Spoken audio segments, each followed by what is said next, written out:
Hi, y'all. Bobbie Sox here again. Found another great import game from Japan for the Super Famicom.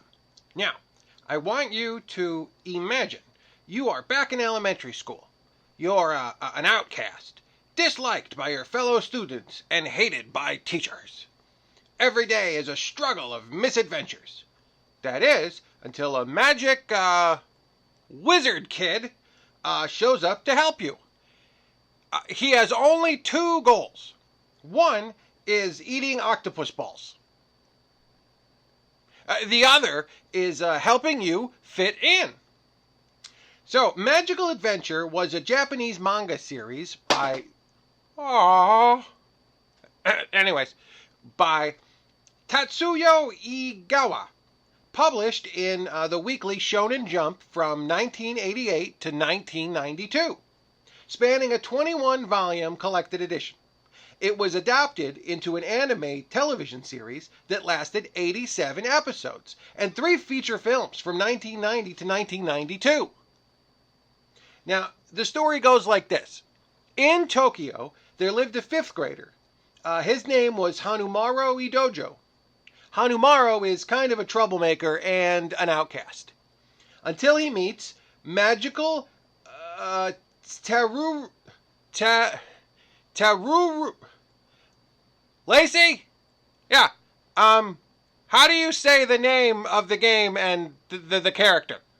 Taruruuto. Oh, okay. Taruruuto. Alright, well, Taruruuto's powers help him deal with all hardships, such as girls, bullies, and numerous challenges. Games on the series were made for the Game Gear, Game Boy, Super Famicom, and Genesis. Now, the Mega Drive or Genesis game is regarded as one of the best games in the series, but today we're going to take a look at the Super Famicom game. There it is! Magical Taruruuto Kun, or Magical Adventure as it might be translated, is an action game developed by Tosi and published by Bandai, which was released in Japan in 1992. It's a platformer, and in the game, Taruruuto is trying to find his way through modern environments. And, the execution of it is where things get a little interesting. Like I said, eating takoyaki is pretty much his main goal, and it's kind of hard to tell story-wise what is going on. But it's very fun and very colorful, and let's check it out. Yay!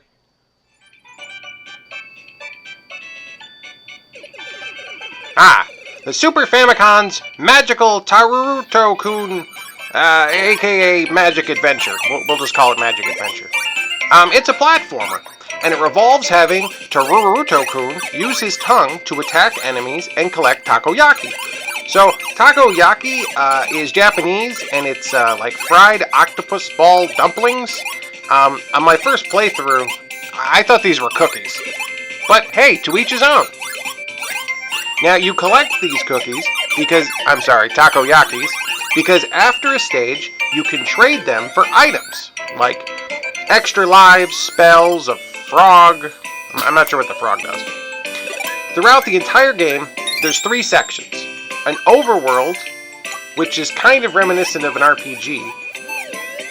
Then you go into the actual side-scrolling world, and in between you play mini-games. Pretty neat, huh?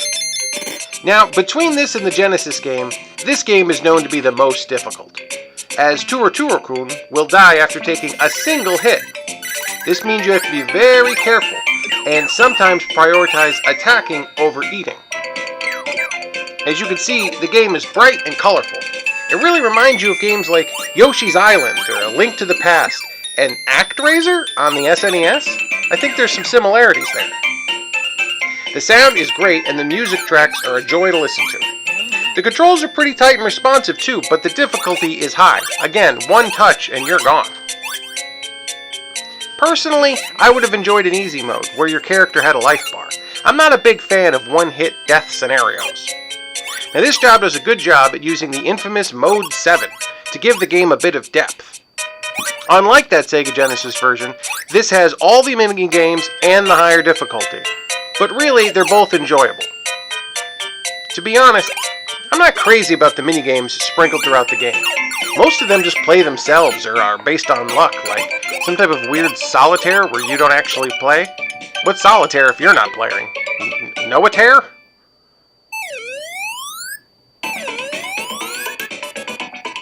Here we see the store where you can purchase things for your takoyaki, and here's that no solitaire game. Of course, I can't read the text.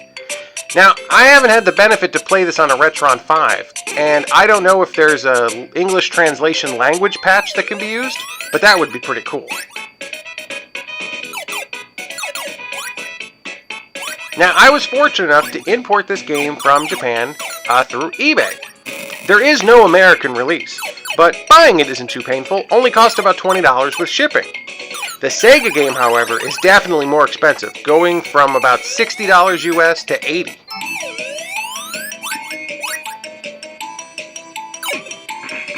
At the end of some stages, there's a boss level, and these are pretty hard because, again, you can only take the single hit. I do love the color and graphics of all of this, though.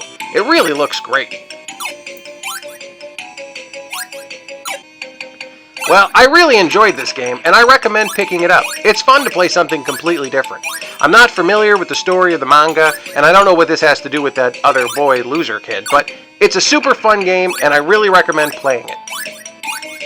Alright guys, I'll see you later. Thanks for watching. If you like this, like and subscribe.